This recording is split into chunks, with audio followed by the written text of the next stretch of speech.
세계에 수많은 문화가 있지만 모든 사람들에게 공통적으로 적용되는 문화가 있기 마련인데 그 중 하나가 옷에 관한 문화라고 생각합니다. 우리 모두는 옷을 통해 상대방에게 예의를 표시합니다. 집에서 입는 옷과 외출할 때 입는 옷이 다르고 일할 때 입는 옷과 예식장이나 장례식장에 갈 때 우리는 다른 옷을 입습니다. 수영장에서 수영복을 입는 것은 너무나 자연스럽고 당연하지만 우리가 만약 거리에서 수영복을 입고 다닌다면 그것은 큰 수치가 될 것입니다. 때와 장소에 맞게 옷을 입는 것이 우리의 문화요, 우리의 예의입니다. 또한 옷은 신분을 표시하기도 합니다. 군인과 경찰관들은 그들대로의 제복을 입습니다. 법관은 법정에서 특수한 옷을 입고 우리가 알듯이 의사는 병원에서 자기가 의사임을 나타내는 가운을 입습니다. 죄수는 반드시 죄수복을 입어야 합니다. 그러나 신분이 바뀌면 그들의 옷도 바뀌는 것을 우리는 알 수 있습니다. 예를 들어서 죄수가 석방되어 자유인이 되면 그는 더 이상 죄수복을 입지 않습니다. 군인이 제대해서 민간인이 되면 그는 더 이상 군복을 입고 다니지 않습니다. 오늘 본문에서 사도 바울은 우리 모두에게 친숙한 이러한 옷에 관한 이야기를 통해 귀중한 영적 진리를 저와 여러분에게 전하고 있습니다. 요점은 매우 간단합니다.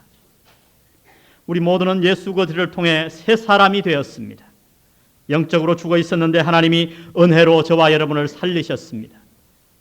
뿐만 아니라 과거에 나는 그리스도와 함께 십자가에 못 박혀 죽었고 이제 나는 하나님 안에서 새 사람이 되었습니다. 죄의 노예에서 하나님의 아들이 된 것입니다. 한마디로 말하면 우리의 신분이 완전히 바뀌게 된 것입니다. 이제 이렇게 우리의 신분이 바뀌었으니 우리는 어떻게 해야 합니까? 오늘 하나님이 우리에게 말씀하시는 바는 너무나 간단합니다. 그러므로 너희의 신분이 바뀌었으니 당연히 너희는 옷을 바꿔 입어야 한다는 거예요. 우리 이러한 뜻으로 22절, 24절을 한번 다 같이 읽어보겠습니다. 22절부터 24절입니다. 시작.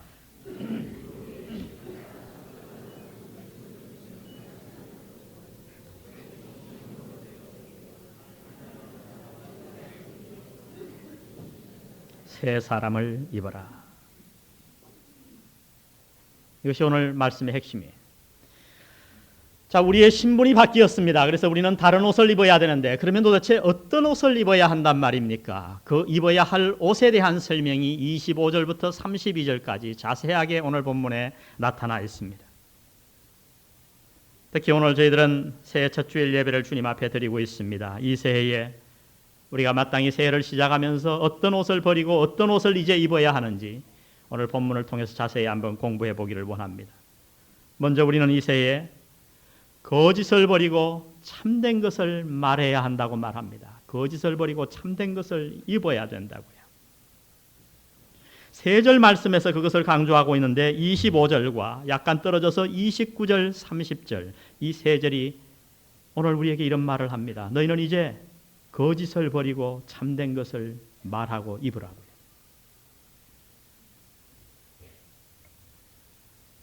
도산 안창호 선생이 이런 말을 했습니다.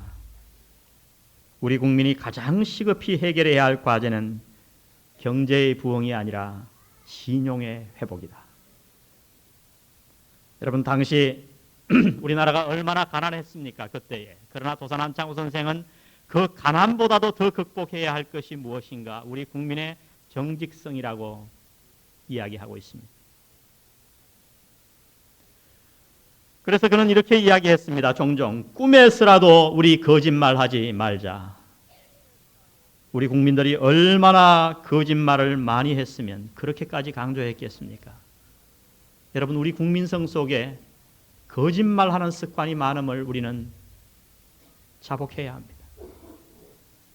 저와 여러분 모두 다 그러한 사회 속에서 자라왔고 그러한 환경 속에서 교육받으며 지금까지 지내왔습니다. 그래서 우리는 거짓말을 많이 하는지 몰라요.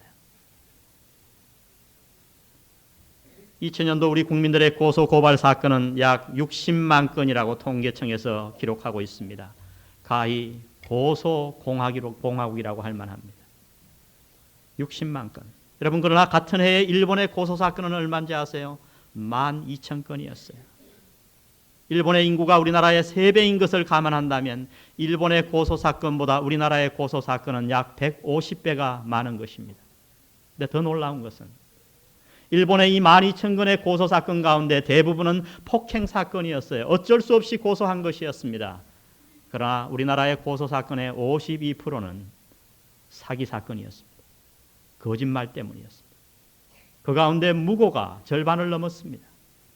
아무 혐의도 없는 사람에게 거짓으로 고소를 한 것이죠. 우리 국민의 거짓말 수준이 얼마나 심각한지를 여실히 보여주는 통계입니다. 당신은 어떻습니까? 우리 모두 하나님의 사람이 되었다고 구원받았다고 이야기합니다. 그러나 한번 여러분은 거짓말을 어떻게 생각하십니까? 혹 삶의 방편으로 어쩔 수 없거나 당연하다고 생각지는 않습니까? 그렇다면 오늘 이 25절 옷을 갈아입으라고 이러한 옷을 입어야 된다고 하는 이 하나님의 말씀에 한번 귀 기울여 보십시오. 우리 25절을 또박또박 다 같이 한번 읽어보겠습니다. 시작. 그런즉 거짓을 버리고 각각 그 이웃으로 더불어 참된 것을 말하라. 이는 우리가 서로 지체가 됨이니라.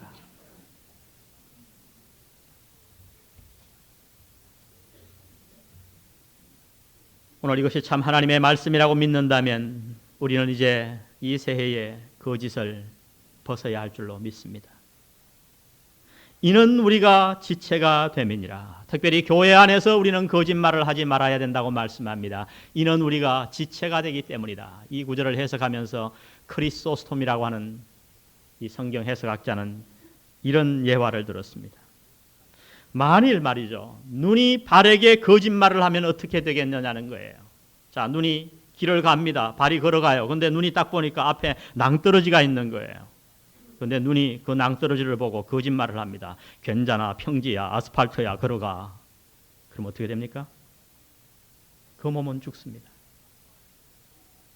코가 입에게 거짓말을 하면 어떤 일이 일어날까요? 코가 냄새를 탁 맡았어요. 분명히 무슨 나쁜 독이, 나쁜 음식이 거기에, 음식이 완전히 상한 것 같아요. 근데 코가 거짓말해요. 괜찮아, 맛있는 전복죽이다, 먹어라. 그러면 그 몸이 어떻게 되겠습니까? 혀가 맛을 보니 너무 매워요. 몸에 해로울 것 같아요. 그런데 혀가 거짓말을 합니다. 괜찮아, 삼켜. 그러면 위장이 어떻게 되겠냐는 거예요. 여러분, 거짓말은 잠시 우리의 공경을 벗어나게 할 수 있을런지는 몰라도 그것이 우리 단체와 가정과 교회에, 사회에 퍼지게 되면 우리 모두를 죽이는 엄청난 결과를 가져온다고 성경은 말씀하는 겁니다. 성경은 거짓말을 심각하게 다루십니다. 그래서 우리가 아는 대로 십계명의 제9계명 가운데 하나가 뭡니까? 9계명이 거짓 증거하지 말라. 다른 말로 말하면 거짓말하지 말라라고 얘기합니다. 성경에 거짓 증거 얘기가 몇 가지 나오는데 그중에 대표적인 것이 아합의 거짓말이었습니다. 아합이 옆집에 있는 나봇의 땅을 굉장히 탐을 냈어요. 지금으로 말하면 내가 한 5만 평 갖고 있는데 나봇이 100평 내 입구에 딱 산을 둘러싼 그 입구에 100평 땅을 갖고 있단 말이에요. 저걸 사들여야 내 땅에 가치가 있겠는데 나봇에게 가서 아무리 팔으라 그래도 안 파는 거예요. 그래서 아합이 너무너무 고민하고 있으니까 이세벨이 왜 그러냐고 그 부인이 이 고민을 들어보더니 아이고 참 뭐 고민할 것도 아니네. 그리고서 나가서 코치를 해줍니다. 어떻게 하냐면 거짓 증인 2사람을 내세워서 나봇을 무고하게 몰아붙여 나봇의 땅을 빼앗아 버립니다. 나봇을 죽이고 돈을 준 거 산 것도 아니에요. 그냥 빼앗아 버려요. 여러분, 훗날 어떤 일이 일어나는지 압니까? 하나님이 그 아합을 그대로 심판하셨습니다. 나봇의 피를 핥던 개가 아합의 피를 핥았다고 성경은 이야기합니다. 하나님은 거짓말을 심각하게 다루십니다. 성경은 사탄을 무엇라고 지칭합니까? 거짓의 아비라고 이야기합니다. 거짓말하는 자라고, 중상모략하는 자라고 예수님은 그를 소개해주고 있습니다. 여러분, 우리가 아는 대로 인류 최초의 비극이 어디에서 시작되었습니까? 바로 다름 아닌 거짓말에서부터 시작되었어요. 사탄의 거짓말. 그때까지만 해도 아담과 하와는 하나님을 너무너무 좋아했습니다. 사랑하고 섬겼습니다. 그런데 어느 날 아름다운 모습을 한 사탄이 찾아와서, 뱀의 모습이 아니에요, 친근한 모습으로, 믿을 만한 목소리로, 따뜻한 목소리로 찾아와서 속삭입니다. 하나님이 그렇게 좋은 분만은 아니야. 네가 몰라서 그래. 다른 면을 한번 봐. 정말 하나님이 좋은 분이라면 동산실과의 그 선악과를 알게 하는 나무를 먹지 말라 그랬겠어? 네가 그것을 먹는 날에는 하나님과 같이 될 줄을 하나님이 두려워했어야. 그 말을 듣는 순간 인간은 그 거짓말에 속아 넘어갔습니다. 그러고 보니 하나님이 너무 섭섭하신 거예요. 그렇게 좋았던 하나님이 좋지 않은 의도를 가진 분으로 보인 거예요. 하나님의 말씀에 신뢰에 금이 가기 시작합니다. 그래서 아담은 그 손을 내밀어 하와는 그 선악과를 따먹고 그로 말미암아 우리 모두에게 죽음이 찾아온 것입니다. 여러분, 인류의 비극이 거짓말에서부터 시작되었다고 하는 사실입니다.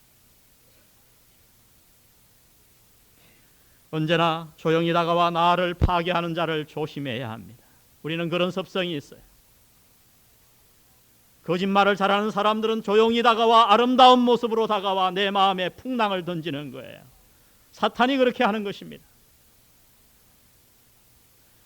성경은 거짓말의 결과를 이렇게 말씀하십니다. 거짓말하는 자들은 불과 유황으로 타는 못에 참여하리니 이것이 둘째 사망이라. 여러분, 하나님의 말씀입니다. 하나님은 거짓말을 심각하게 다루십니다. 특별히 26절, 27절 말씀을 한번 연관시켜서 보시기 바랍니다. 26절, 분을 내어도 죄를 짓지 말며 해가 지도록 분을 품지 말고. 27절 다 같이 읽으십시다. 시작. 마귀로 틈을 타지 못하게. 모니터가 아까 처음 상태가 훨씬 낫네요. 조금 더 볼륨을 올려주십시오. 모니터. 물론 이 구절이 다른 구절입니다만은 저는 개인적으로 오늘 이 구절을 한번 앞에 것과 연관시켜 생각해 보기를 원합니다. 사람들이 왜 거짓말하는가 분노와 연관시켜 보라는 거예요. 누군가를 향해 마음에 분을 품게 될 때 그를 해칠 거짓 증거를 우리는 찾게 된다는 겁니다. 그래서 성경은 말씀하는 거예요. 세상 살다가 화가 나는 일이 있어요. 상대가 미워 보일 때가 있어요. 그러나 그 분이 날 때 그 분을 해가 지도록 품지 말라고 얘기합니다.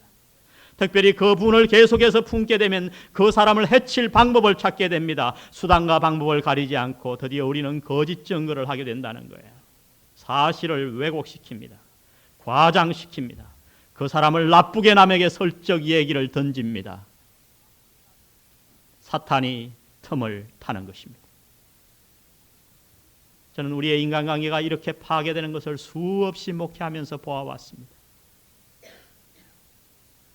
여러분이 사탄의 도구가 되지 않기를 주의 이름으로 축원드립니다. 마음에 분이 있더라도 그것을 삭히십시오. 해가 지기 전에 해결하십시오.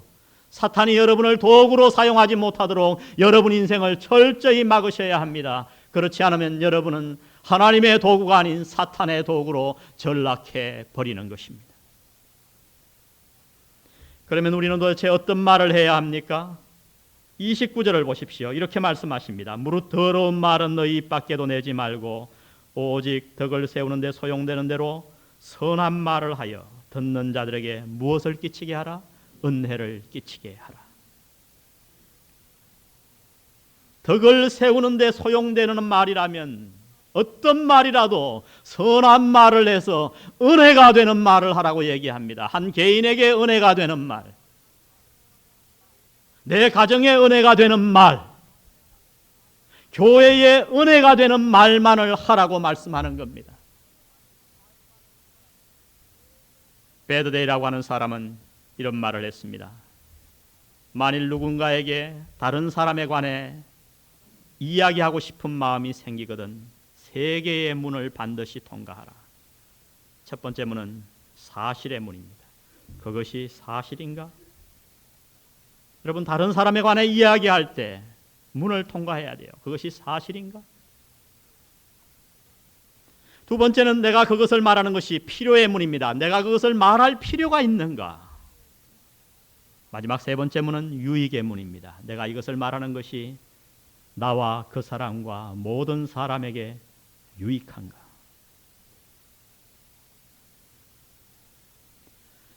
여러분, 말이 중요합니다.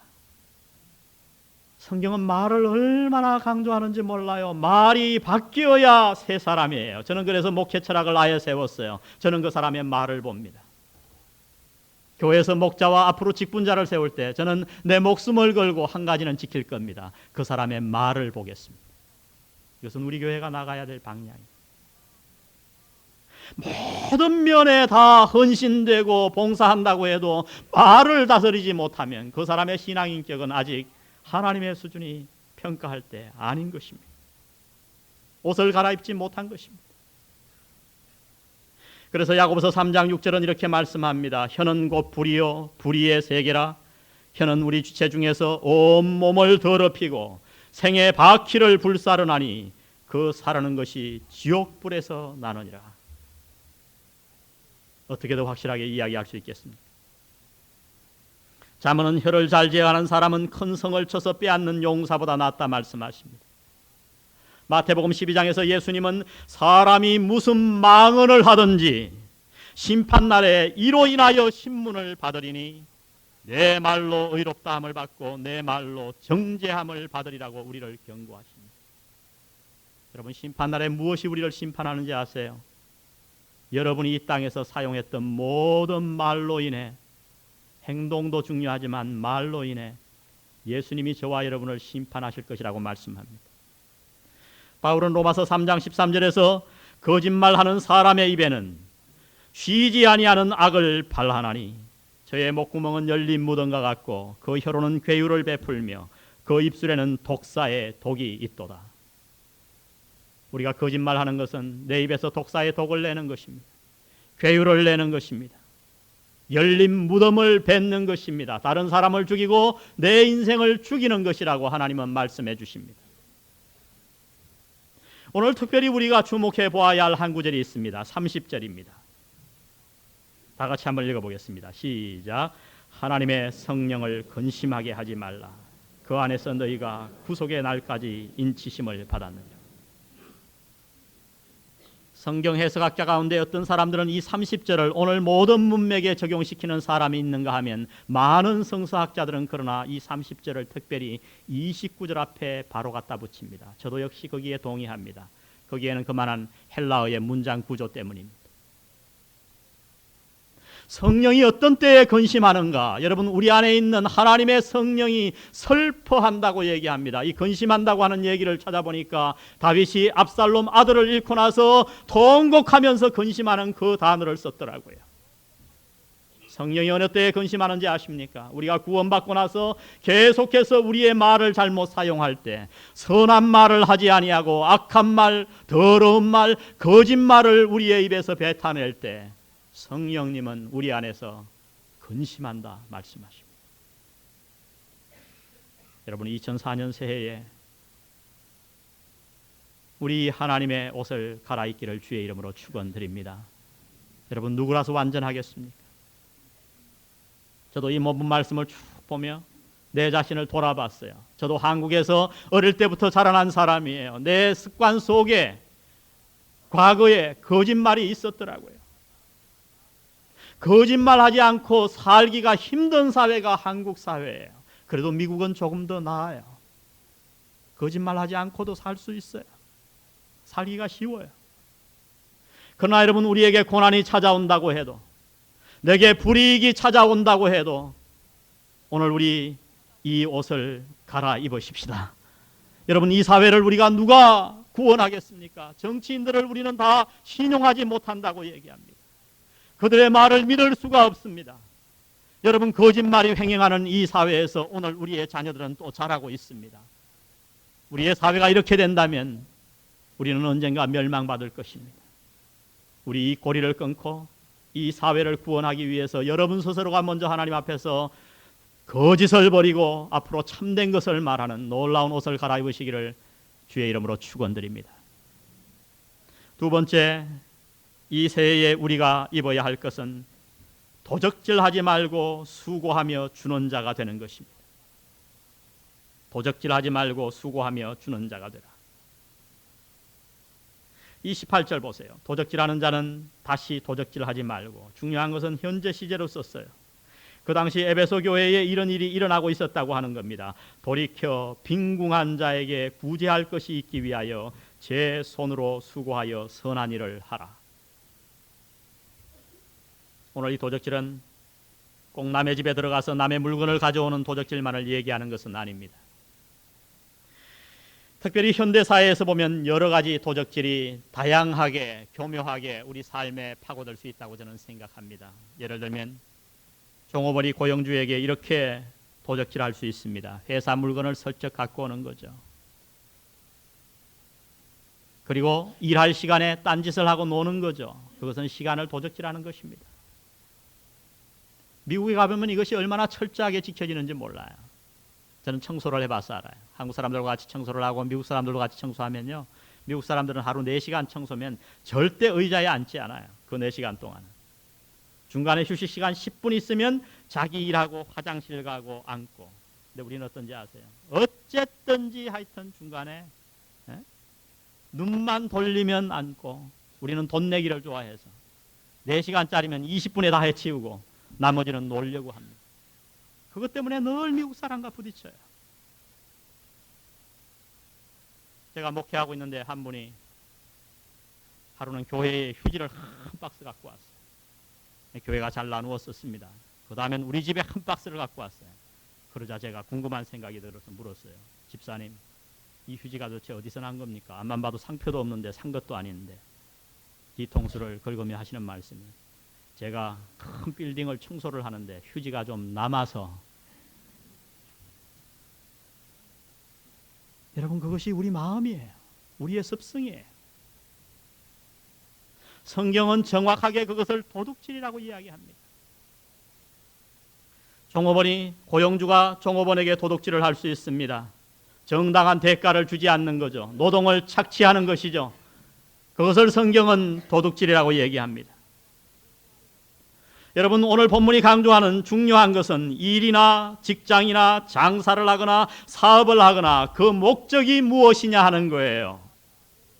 오늘 하나님이 하시는 말씀은 다름 아니라 돈을 더 벌려고 사업하고 장사하고 직장 다니고 그렇게 살지 말고 무엇을 위해 사업하고 직장 다녀야 하는가? 다른 사람을 돕기 위해서라고 이야기합니다. 이것이 우리의 목적이 되어야 한다고요. 그렇지 않으면 우리는 모두 다 도둑질을 할 수밖에 없어요. 내가 도둑질하지 마는 것도 않는 것도 중요하지만 더 선한 일을 하는 것이 너무나도 중요합니다. 여러분, 홍정일 목사님이 목회하시는 남서울교회, 그 남서울교회가 몇 년 전에 80억 원을 장애자 복지학교에 기증을 했어요. 놀라운 것은 기증하면서 그 교회 가운데 이사도 단 한 명 파송하지 않고 아무런 조건 없이 80억 원을 장애자 학교를 짓는데 헌금했어요. 우리가 알듯이 지금도 그 교회는 그래서 그렇게 헌금하고 강당을 크게 지어놓고 체육관에서 불편하게 예배를 드립니다. 홍정일 목사님 교회는 작은 옆에 건물을 하나 사놓고 자기들은 수요일날 평일날 거기서 성경 공부만 하고 주일 예배에는 체육관에서 불편하게 교인들이 의자를 들고 들어가서 예배를 드려요. 몇천 명이 모였어요. 교회를 지을 돈을 가지고 장애자 학교에 바친 것입니다. 여러분, 어떻게 이런 일이 가능했는가? 이 일은 놀랍게도 작은 가난한 목장교회에서부터 출발되었어요. 어느 날 목장교회 성도들이 몇 명 모여갖고 성경 공부를 하는데 그날의 주제가 구제였어요. 성경 말씀을 가지고 다 구제에 대해서 성경 공부하고 기도를 서로 돌아가면서 합니다. 근데 첫 번째 사람이 어떻게 기도하는지 아세요? 이렇게 기도합니다. 하나님, 내가 수고하고 노동해야 할 목표를 발견했습니다. 이제부터 먹고 사는 것이 아니라 다른 사람을 도우기 위해 노동하고 일하게 도와주십시오. 인생의 목적이 바뀌도록 기도했어요. 그러자 이제 두 번째 사람이 이렇게 기도를 하기 시작합니다. 주님, 지금까지 내 먹을 것만 신경 쓰며 살았습니다. 훗날 주님 오셔서 가난하고 병든 자, 굶주린 자 어떻게 했냐고 물으시면 제가 어떻게 대답하겠습니까? 하고 통곡을 하고 울음을 터뜨리는 거예요. 그때 그 목장교회 식구들이 다 울음바다가 되었습니다. 그리고 그날부터 가난한 목장교회이기 때문에 한 사람이 500원씩 돈을 모아 구제헌금을 하기로 했어요. 여러분, 강남이라 그래서 다 부자들만 사는 건 아니거든요. 저 멀리 못 사는 교회, 동네 목장교회가 있거든요. 그래서 그들이 그 돈을 모아서 병원에, 난방비가 없어서 자선병원에 기름비를 한 번씩 대곤 했습니다. 여러분, 그 운동이 그 교회에 확산되어서 결국은 80억 원을, 교회 지을 돈을 학교를 짓는 아름다운 일에 쓰게 된 것입니다. 그것도 장애자 학교를.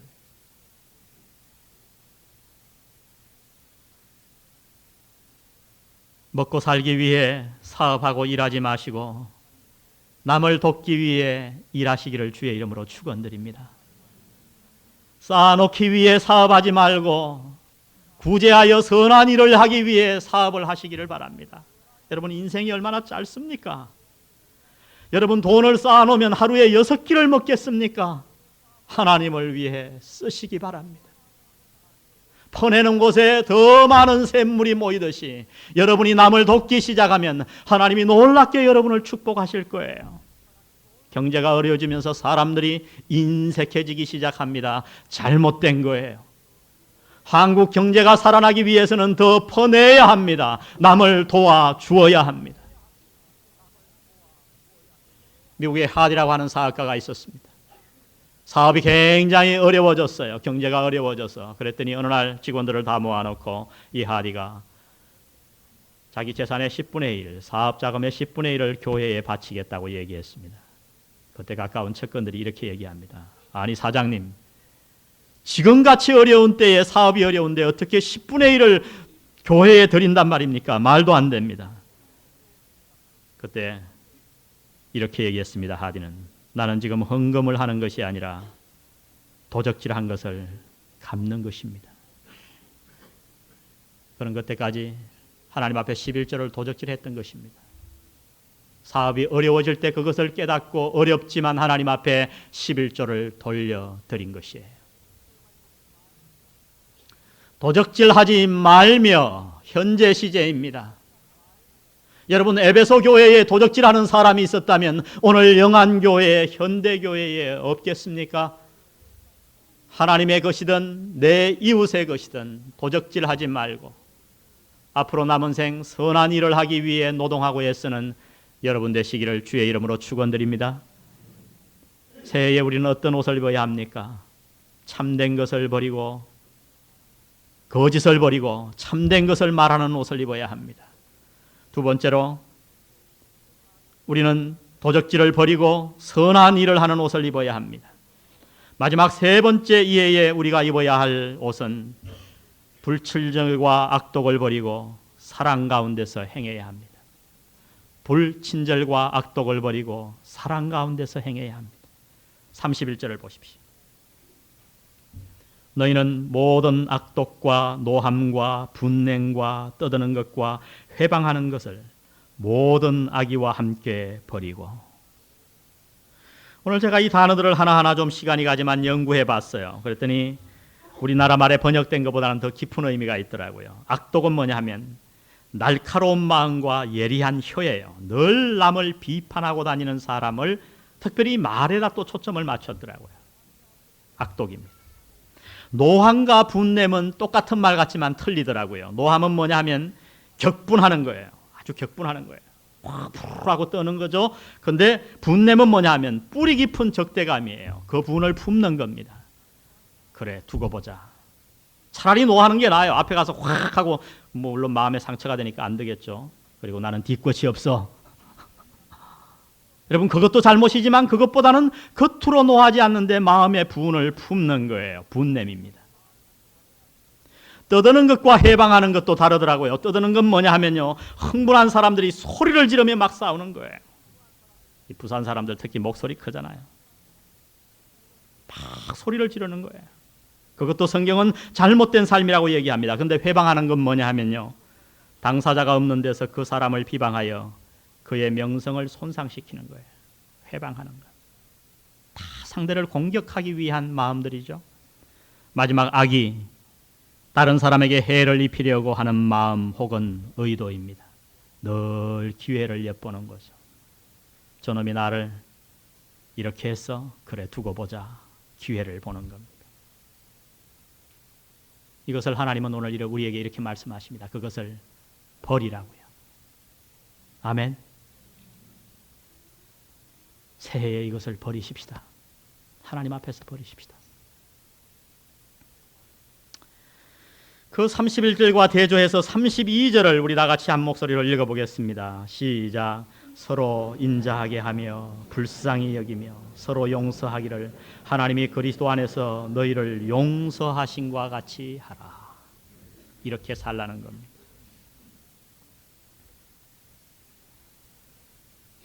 여러분, 인생의 옷은 너무나도 중요합니다. 우리가 너무나도 잘 아는 레오나르도 다빈치가 어느 날 최후의 만찬, 그 유명한 그림을 그리기 위해서 모델들을 구하고 있었습니다. 예수님의 12제자의 얼굴을 그려야 되는데 본 적이 있나요? 사진이 있나요? 그래서 모델을 통해서 자기의 그 그림을 그리려고 비슷한 사람을 온 시장에서 다 뒤지기 시작했어요. 예수님의 얼굴을 어느 날 어렵게 구했습니다. 교회에서 예배를 드리고 막 나오는 한 청년의 모습이 얼마나 아름다워 보이던지 모델료를 주고 예수님의 얼굴을 그렸어요. 11제자의 그림을 다 그리고 나서 가장 어려웠던 게 뭐냐 하면 가룟 유다의 얼굴이었어요. 이 가룟 유다의 얼굴을 찾기 위해서 온 세상을 다 뒤지고 있는데 마침 적합한 사람을 하나 찾았습니다. 몇 년이 지나서 최후의 만찬은 몇 년이 걸렸어요. 이 가룟 유다의 모델을 구하지 못해서 3, 4년이 예수님의 얼굴을 다 마치고 3, 4년이 지난 이후에 어느 날 교도소 앞에서 막 출소한 한 죄수의 얼굴을 보니 가룟 유다였습니다. 딱. 그래서 어렵게 돈을 주고 불러다가 그림을 그립니다. 근데 이 모델이 그림을 그리기 시작하자 철철 우는 거예요.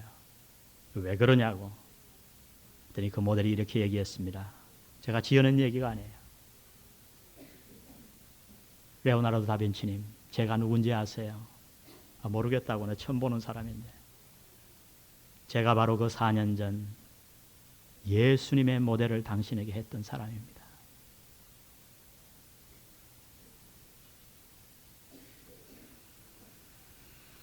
우리 인생의 옷이 얼마나 중요한가를 얘기하는 것입니다.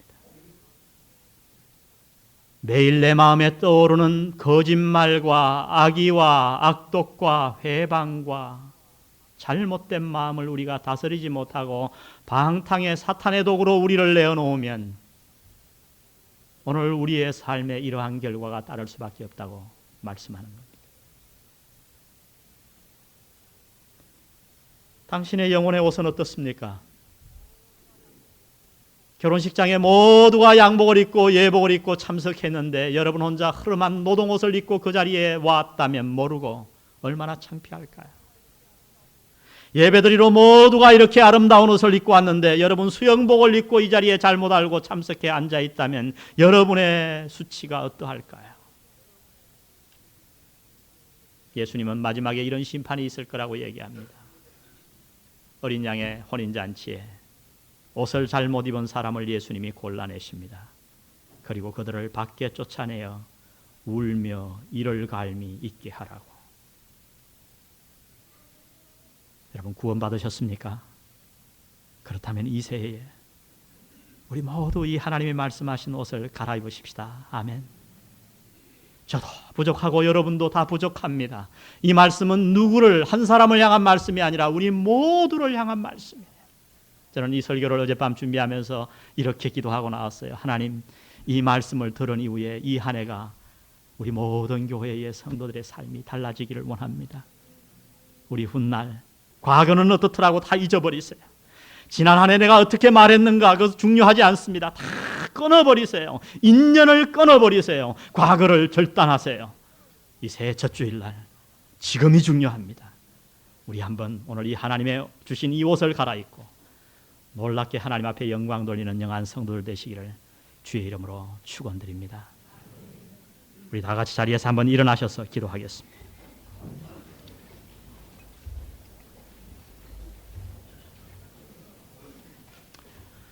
우리 이 시간 좀 특별한 기도를 하기를 원합니다. 일어서셔서 옆에 분들 좀 손을 잡으시고 두 사람씩 짝을 좀 이렇게 지어주십시오. 혹시 이름을 모르는 분들이 있으면 이름을 좀 소개하시고 괜찮습니다. 우리 같은 성도니까 손을 잡으시고 이름을 소개해 주시고 옆에 사람을 좀 축복하는 기도를 하도록 하겠습니다. 왜냐하면 우리 모두가 이 부분에 연약한 자들이기 때문에 그래요. 여러분 저를 위해서도 기도해 주십시오. 제가 좀 더 깨끗한 옷을 입는 목사가 될 수 있도록 그렇게 기도해 주십시오. 우리 한번 옆에 사람을 위해 간절하게 축복하며 기도하겠습니다. 기도하십시다.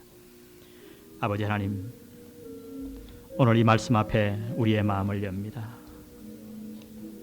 아버지 하나님, 얼마나 우리 마음속에 거짓말이 많은지, 우리 생활 습관이 잘못되었는지 주 앞에 자복합니다.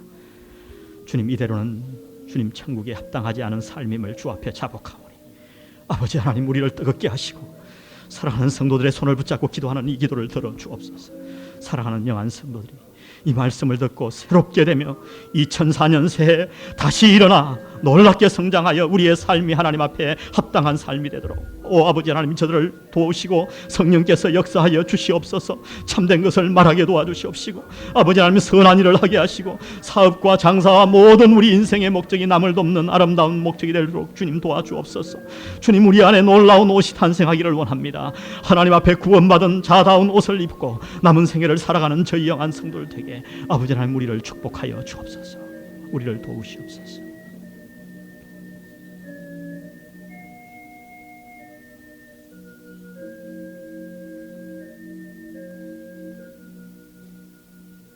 키를 한 반 정도 낮출 수 있을까요? 반음만 낮추어서 우리 오늘 이 놀라운 찬양을 주님 앞에 드리겠습니다. 우리 주님의 마음을 본받는 자, 이 찬양이 우리의 고백과 기도가 되기를 간절히 바랍니다.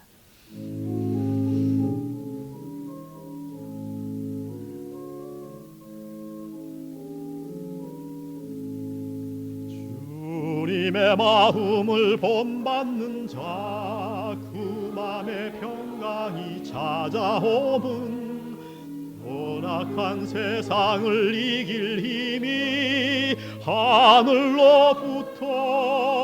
임함이로다. 주님의 마음 본받아 살면서 그 거룩하심 나도 이루리.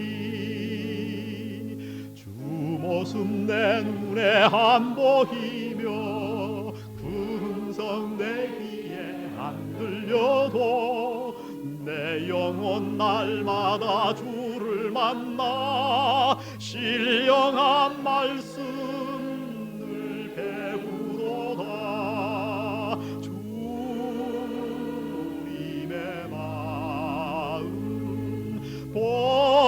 본받아 살면서 그 거룩하심 나도 이루리. 가는 길 거칠고 험하여도 내 맘에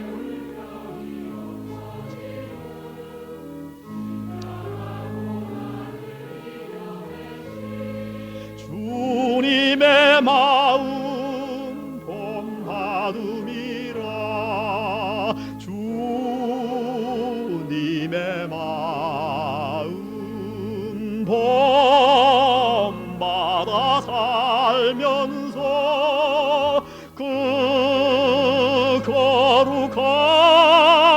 거룩하심 나도 이루리. 주 예수 세상에 다시 오실 그날의 무성도 변하여 주님의 나는 그 영상을 다 함께 보며 주 찬양하리. 주님의 마음 본받아 살면서 그 거룩하심 나도 이루리.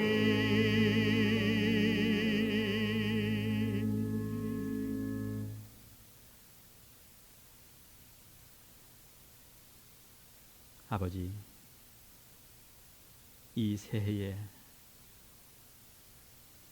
의와 진리의 거룩하심을 우리가 이루기를 소원합니다. 우리가 너무나도 부족하오니 성령 하나님 보내주셔서 우리를 변화시켜 주옵소서. 예수 그리스도의 보혈의 공로로 깨끗이 새로 갈아입힌 이 세마포 옷을 다시는 더럽히지 않는 저희들 되게 축복하여 주옵소서. 가난한 사람을 돕기 위해 하나님께 드렸습니다. 하나님의 것을 마땅히 11조를 도적질하지 않고 주님 앞에 드렸습니다. 신년이 되어 하나님 앞에 올바로 살게 해달라고 하나님의 은혜를 간구하며 감사 헌금을 바쳤습니다. 주님, 이 모든 헌금을 받으시옵소서. 이제는 우리 주 예수 그리스도의 은혜와 아버지 하나님의 극진하신 사랑하심과 성령님의 감동 감화하심이 오늘도 이 말씀 앞에 조용히 내 마음을 드리며 앞으로 하나님이 주신 이 아름다운 옷을 깨끗하게 간직하기로 소원하는 영한 교우들 머리 위에 영원히 함께 하시기를 예수님의 이름으로 간절히 축원하옵나이다. 아멘.